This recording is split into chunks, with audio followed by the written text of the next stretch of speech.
Hello guys! Welcome back to my YouTube channel!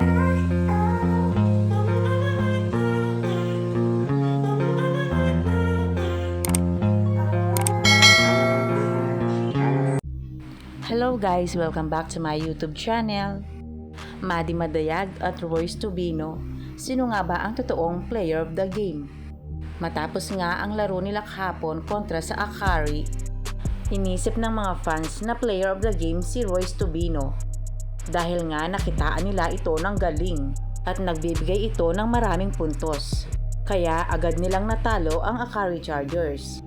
Magmula nga nang lumipat sa Chocomucho si Royce Tubino ay wala pa itong naging problema. Bagkus nasasabayan niya ang mga player ng Chocomucho. Kaya agad itong nagustuhan ng mga fans. Akala nga ng kanyang ka-team siya ang POG. Pero si Maddie Madayag ang naturang player of the game.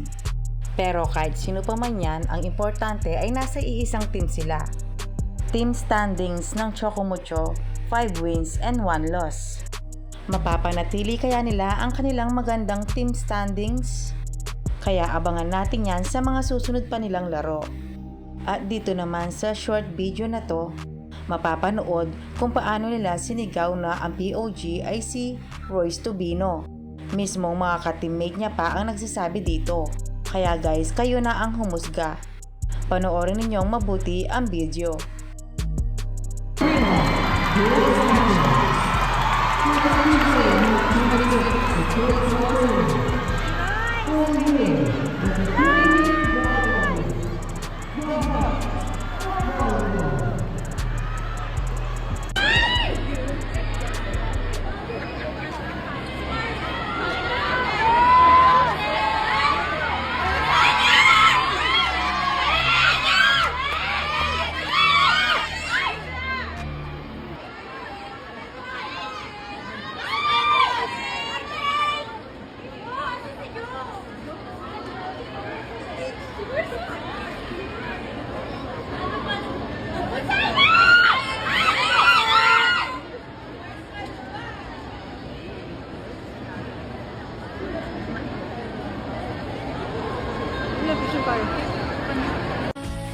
So, ayun na nga guys.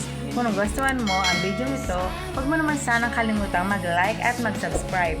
At pakipindutin mo na din ang notification bell para lagi kang updated sa aking mga videos. Thank you! Bye!